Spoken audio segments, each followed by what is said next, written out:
আবারও ballistic missile ছুড়েছে উত্তর Korea. এছাড়া দক্ষিণ কোরিয়ার সীমান্তের কাছে দেশটির একসঙ্গে প্রায় 10টি সামরিক উড়োজাহাজ উড়তে দেখা গেছে এবং পূর্ব ও পশ্চিম উপকূল থেকে সমুদ্রের বাফার জোনে প্রায় 170 রাউন্ড আর্টিলারি নিক্ষেপ করেছে উত্তর কোরিয়া। দক্ষিণ কোরিয়ার জয়েন্ট চিফ অব স্টাফের বরাতে এ তথ্য জানায় বার্তা সংস্থা রয়টার্স। সিরিজ মিসাইল পরীক্ষা থেকে যেন কিছুতেই থামানো যাচ্ছে না উত্তর কোরিয়াকে। এরই মধ্যে চলতি বছর বিভিন্ন মাত্রার রেকর্ড সংখ্যক ক্ষেপণাস্ত্রের পরীক্ষা চালিয়েছে দেশটি। ক্রুজ কিংবা ব্যালিস্টিক প্রায় প্রতি সপ্তাহেই কোনো না কোনো স্থান থেকে ছোড়া হচ্ছে মিসাইল।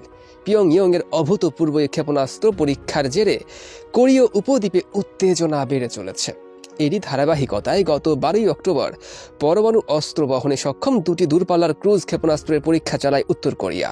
কোরীয় উপদ্বীপ ও চীনের মধ্যবর্তী অঞ্চলে আঘাত হানে দূরপাল্লার ওই ক্ষেপণাস্ত্রগুলো। তবে এর 24 ঘন্টা না যেতেই জাতিসংঘের নিষেধাজ্ঞা অমান্য করে গত বৃহস্পতিবার মধ্যরাতে স্বল্প পাল্লার শক্তিশালী ব্যালিস্টিক ক্ষেপণাস্ত্রের পরীক্ষা চালায় পিয়ংইয়ং। খবরে জানানো হয়, দুই দেশের সীমান্তে অবস্থিত নো ফ্লাই জোনে যুদ্ধবিমান উড়িয়েছে উত্তর কোরিয়া।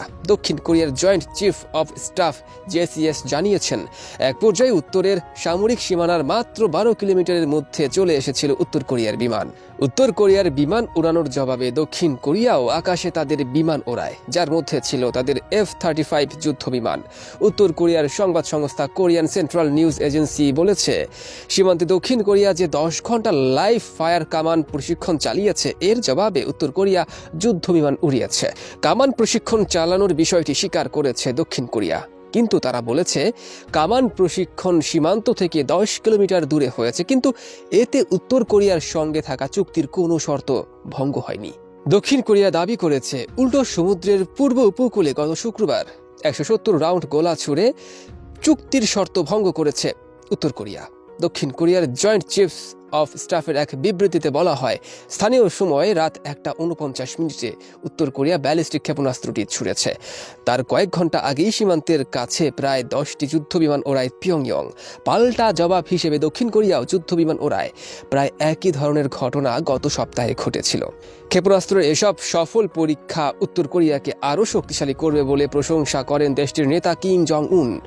উত্তর কোরিয়ার রাষ্ট্রীয় সংবাদ সংস্থা KCNA জানায়, গত বুধবার পরীক্ষা চালানো ক্ষেপণাস্ত্রটি কৌশলগত পরমাণু অস্ত্র বহনযোগ্য হওয়ায় কোরিয়ান পিপলস আর্মির সক্ষমতা আরও বাড়াবে বলে মনে করা হচ্ছে।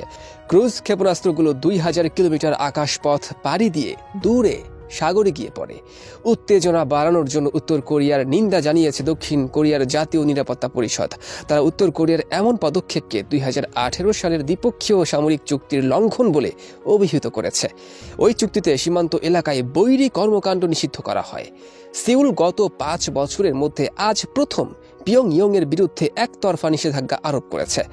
ক্ষেপণাস্ত্র তৈরিতে জড়িত উত্তর কোরিয়ার 15 ব্যক্তি ও 16টি প্রতিষ্ঠানকে তারা কালো তালিকাভুক্ত করেছে।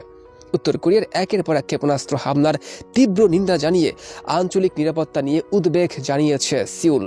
একই সঙ্গে দেশটির যে কোনো হুমকি মোকাবিলায় সব ধরনের প্রস্তুতি নেওয়ার কথা বলে পিয়ংইয়ংকে সতর্ক করে দিয়েছেন দক্ষিণ কোরীয় প্রেসিডেন্ট ইউন সুক ইয়োল।